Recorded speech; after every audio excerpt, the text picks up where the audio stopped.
Hello, everyone. Welcome back to Silver Tears Tarot and welcome to today's reading. We're going to be digging into a little bit more around what the energy is around this communication. So we saw that starting to come out really more strongly yesterday. Then got into it in the extended to understand a little bit more of what's happening there, and it bears some additional scrutiny, or really let's just dig in and see kind of how the energy is evolving for today. It will be a general reading for this collective, so it's not going to resonate with everybody, but if it does resonate with you, then by all means check out some of the more recent videos. You might want to go back a week or so to get caught up. There are some pretty good ones out there that give you some idea if you'll know if those are hitting home for you. That'll help you understand. So we're going to start off with the Marchetti Tarot. And then I'm going to clarify with the Baroque Tarot.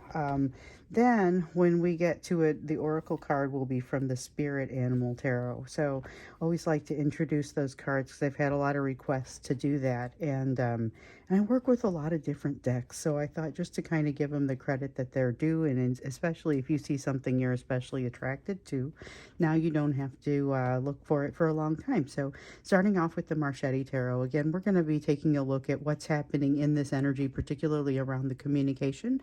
Let's look at the energy that's flowing between the two of you in this area. So energy that's flowing between the two of you in the area of communication, bringing in a little bit of that energetic and emotional backdrop energy along with it.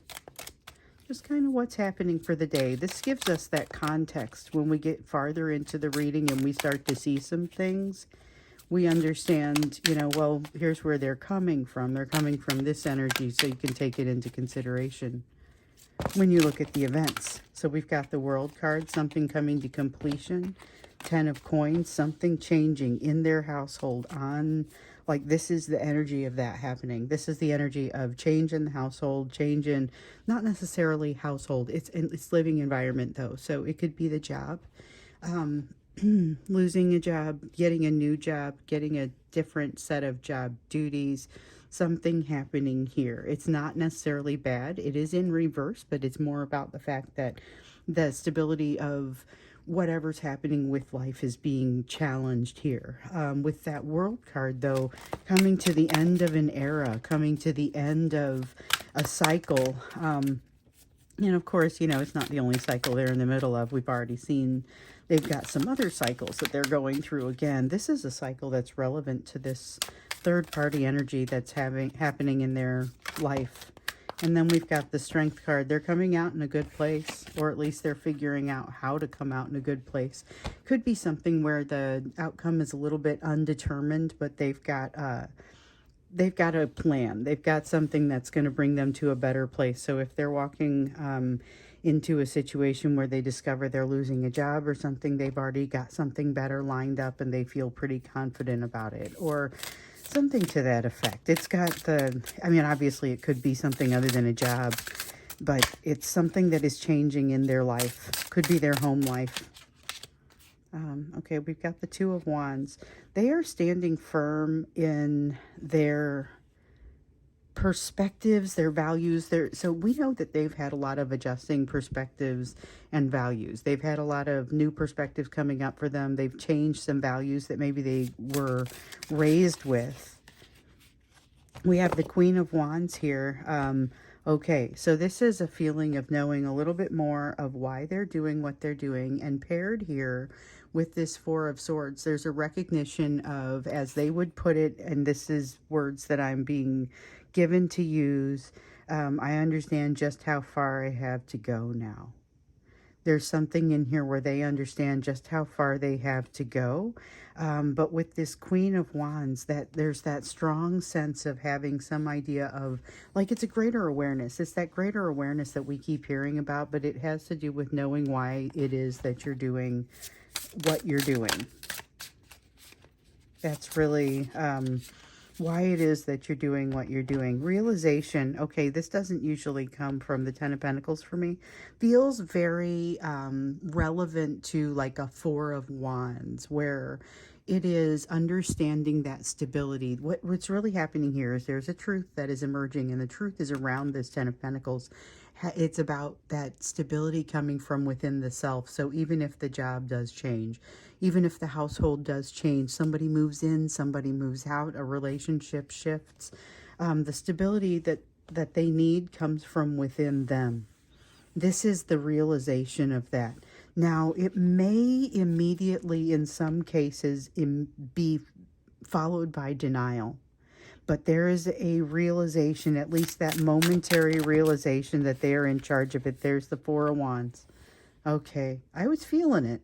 I was feeling it. It was kind of that Ten of Pentacles and the Ace of Swords came together to form this sort of feeling, and this really just reinforces it for me. So that Four of Wands, it's about stability. So the Four of Wands can be a happy new beginning. It can be a marriage card. This is about the stability that happens inside of a person when they realize that they've got all four corners are on the ground, you know. With the Four of Wands, you recognize, and this happens for everyone at some point.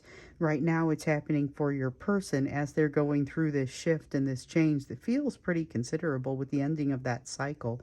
They're recognizing that that stability comes from within them.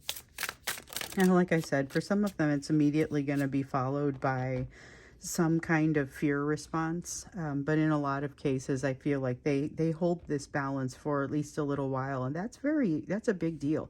This is something they may not quite have been able to do this way before. This is evidence of their growth, the way that they're going to handle this situation. So this is something that feels like it's happening for them right now. It could have happened yesterday, but they're basically on top of it. It could be happening in the next day or so. And I don't think it's a surprise. I don't know how much they've shared with you, but I feel like that you kind of know that something's going on here with them, even if you only have the outlines of it.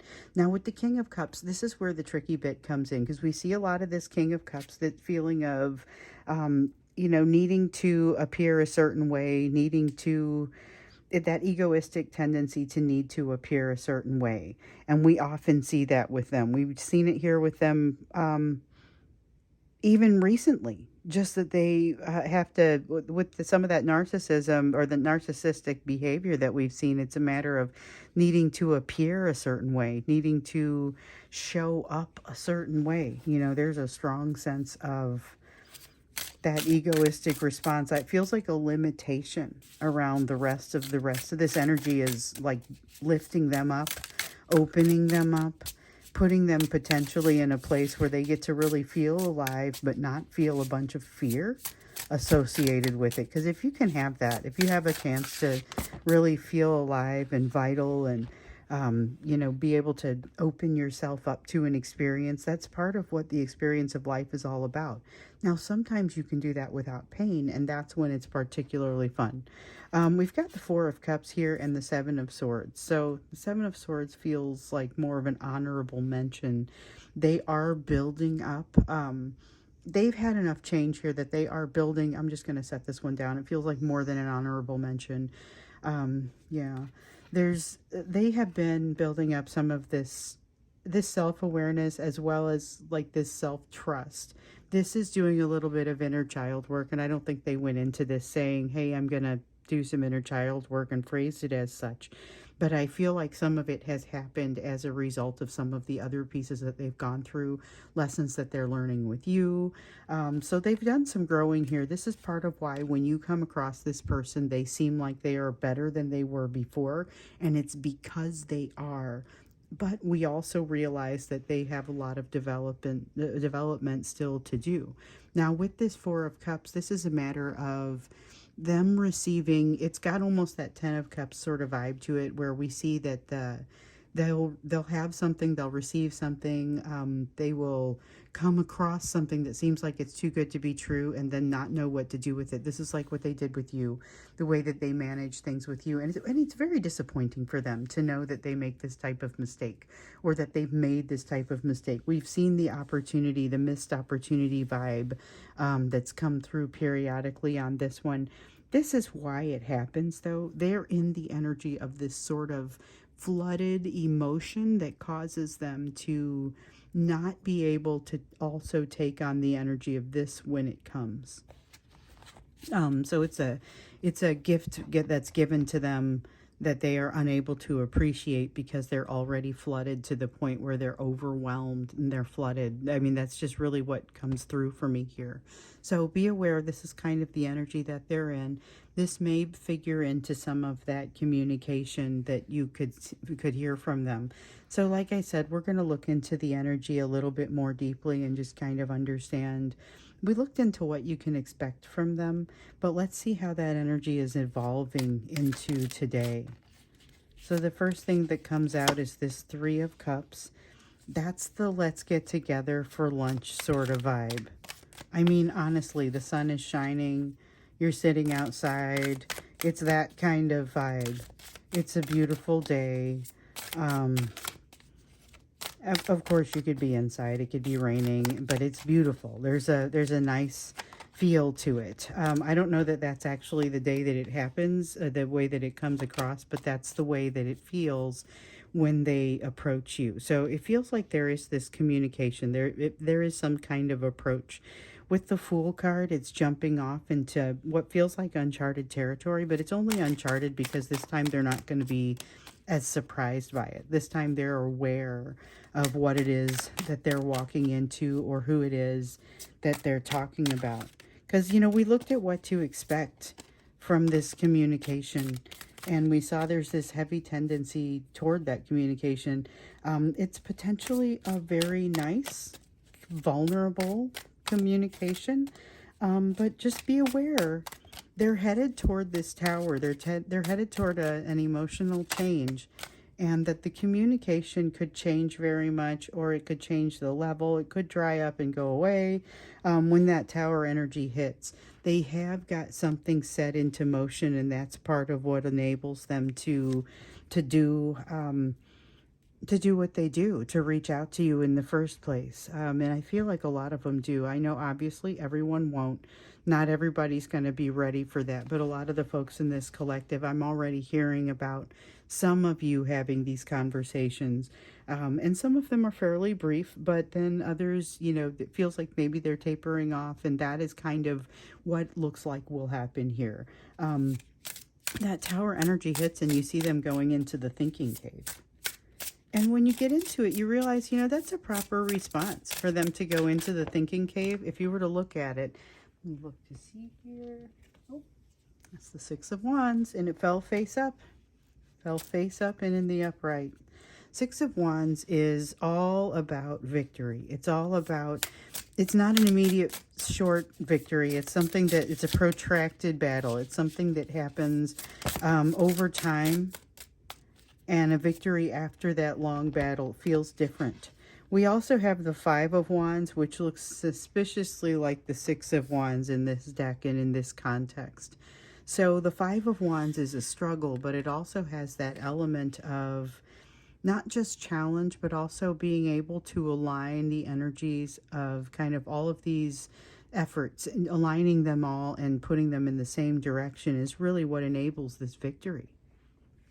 That's what does it. It's not necessarily teamwork, because it may not be more people, but it's factors, it's energy all being kind of put in the same direction. There's something very positive there. There's something, they feel like it's happening. They feel like with this momentary glimpse, it's truth that they have, this moment where they're able to kind of feel what they need to feel and understand that that stability comes from within them. That causes them, even if they snap back into a place of defensiveness, it's causing them to be able to recognize that they've got to approach things in a very different way, and it enables them to loosen up. And that secret that keeps coming out for you, which is, hey, you don't have to know immediately. This is not something where everything does not have to tie itself up into a neat and tidy little bow immediately. Sometimes it's going to take a little while to play out. If you need a little time to come up with some of your answers, you can take a little bit of that time. And we keep seeing that come out in the messages for you. This is where they start to feel a little bit more of that, hold on, let me do this right sort of energy. So when they go into that hermit cave, that's why it's the right thing. And that's why you are encouraged to encourage them when that happens. Give them that space because they are going to need it. We've got the King of Pentacles and the Eight of Swords. They are in a place of overthinking. Here's part of why they need it. They are in a place of overthinking, and they're going toward a place of actually understanding why it is that they are ready, and that this thing that they keep saying they're not ready for, this is why they are ready. You never feel ready. You just jump in, you know. You are worthy of it. You are going to bring the right energy. Oh, and by the way, it's not this type of overthinking type of energy. So this is a place where I feel like your person gets to a better understanding of how to manage their own overthinking. Now, I'm not super clear what it looks like when it gets to you. And then I don't know if we go into an extended to find out, or if it comes out a little bit here, but I feel like you will see a little bit more of this process just because of their potential to be vulnerable. Doesn't necessarily resolve everything, but it feels better to know that they are better communicators, or that they're able to be better communicators in this context. They don't just pick up and disappear quite as much. Now, I know that there are a couple of them out there that have been doing the blocking and unblocking thing. Those folks are actually not as far along. They're not quite as ready yet. But there's one thing that they are all recognizing, and that's the piece around the missed opportunity. That missed opportunity, I was talking about it over here, and just sort of the recognition thereof, you know, realizing that there has been a missed opportunity, but not always knowing quite what to do about it. Sometimes they like to employ the same sort of tactics that work for them in other places in their lives. So this is kind of I'm going to jump in and just sort of take the bull by the horns and bend it to my will. I'm going to decide it's going to be a certain way. The only thing is that they're a little too fragile in the ego at this point. And they've got their ego overextended. It almost feels like their ego is overextended in this energy. Oh, well, these cards definitely both want to come out, and they want to come out together. So let's see what we've got. We've got a Two of Swords and a Ten of Wands. Ooh, Ten of Wands is in the reverse. Two of Swords is in the upright. It's about needing to make a decision, having the ability to think it through. I see that with the King of Swords over there, although I think that one is an honorable mention that I'm going to put back into the deck. The ability to think it through is there, but we've also got that tendency toward overthinking and that tendency toward control. So it kind of it's like having to deal with something that's very gentle, and they're kind of smashing it. They've got like this ball of aluminum foil that has to be kept kind of loose in order to do whatever it does, and then they're smashing it up when they're looking at it and trying to figure it out. You know, it's got this feeling to it, like it's that King of Wands in the reverse is not, it's the proverbial bull in a china shop, not the real one. Because if you ever watch a bull, they're fairly graceful. They're not just going to run into stuff. But you know, when someone says bull in a china shop, what sort of visual that's supposed to evoke. Anyway, that's really what's happening. It's a destructive sort of energy that, along with this overthinking, it kind of needs to be brought to bear. This King of Swords energy is capable of doing that. I don't know that the answer is here. That's not built yet. We don't know if they're going to be able to get to a place to think through it without lapsing over into overthinking, because it is time for them to sort of pick a direction. We saw your person, I think it was yesterday, and I can't remember if it was in the extended or not, like lying down in the middle of a crossroads. Not even just, I haven't got any decision about where to go, but just like lying down and deciding they're not going to do it. We see a little bit of that with that Ten of Wands in the reverse. That's that energy of, I can't do it anymore. I can't pretend to do it anymore. It's a giving up sort of energy. And again, like there's traffic coming through this crossroads. They can't just decide that they're not going to do it anymore and have that be a clean ending to things. There will be, that is not the end of a cycle, you know. They've got an end of a cycle coming over here, but we already know it's not relevant to this. That's something else. That's kind of more of a third-party energy. I feel like that drives them into this vulnerable sort of space. But it also is part of what's driving this tower that's coming up behind, you know. Once that tower gets there and they head into that hermit sort of mode, and you got to respect that. When they go to the hermit mode, let them have the space. They're really going to need it. Let's see. I was pretty sure something turned over here. Maybe not. Did they all turn back over? Wow, I was really pretty convinced. Oh, well. Okay. Well, all right. So it just feels like this is energy that has very to be continued, but it's not necessarily continuing. So you know you're likely to hear from them. This is like them getting a dose of what makes them happy. So keep in mind, this conversation that they have with you may not be super satisfying to you ultimately because it may end a little too soon. But recognize that it has the benefit of teaching them the benefit of vulnerability on a very deep and practical level. And it also is helping to kind of move them along in their healing. I don't think we are going to extend this one. So, you know, I was just commenting back to a comment, I think on YouTube the other day, that I extend them when it feels like it, and lately the energy's just been bursting at the seams. I won't say the energy is quiet, like it's not bursting, it's neat. This is where the message wants to end, and we're at the edge of what can be talked about with any like accuracy at this point. They are moving toward their happiness. That's kind of what we see here. It still has a really strong element of fantasy to it.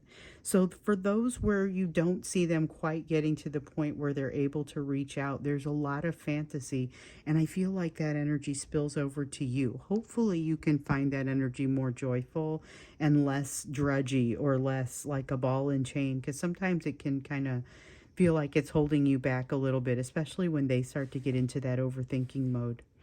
Let's get some advice for you.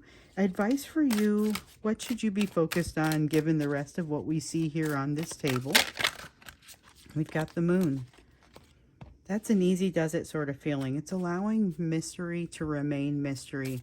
Not worrying about the timing, not trying to control a situation, just a feeling of kind of floating. Ace of Coins. It's like you're going down a river. And you're going to allow yourself to, oh, wait, that was it.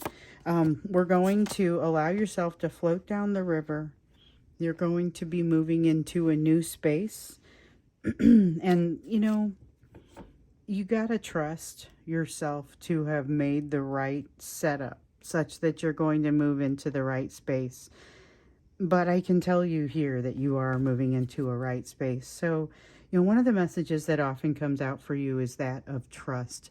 Trusting the process, trusting the powers that be, trusting the path that you're on, trusting your intuition, not needing to know when things are going to happen.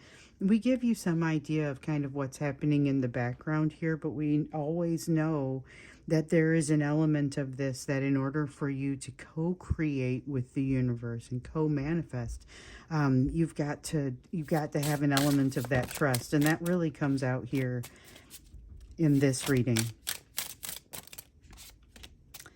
Okay, so we have Knight of Swords. Knight of Swords coming out saying, all right, this is a nice, clean, effective sort of energy of execution, energy of being able to get something done. But it's like that, it's the energy of the day where you wake up and you're just incredibly effective. Take it and run with it when that energy hits you, and just own it. It's a wonderful thing. It's like feeling, it's the feeling of that bright and happy day almost. This could be very much connected to this. So it's more about taking whatever opportunities come your way and making the best of them. But certainly if you do hear from this person, it's that gentle, somewhat optimistic, be willing to hear them out because they are a different kind of person. You have a different perspective too. So the both of you have kind of a different feeling about you. Both of you are in a place where you may be experiencing some setbacks, but there's new perspective here. So you will almost have to kind of relearn what's happening with one another. Now, keep in mind that you'll still have some things going on. So with this devil energy, that is energy that holds you back. It's an energy that it holds you back. It holds some sway over you, some control over you. And it feels like it's kind of, this hold on you is recently exposed. Okay, you may not quite have realized up to this point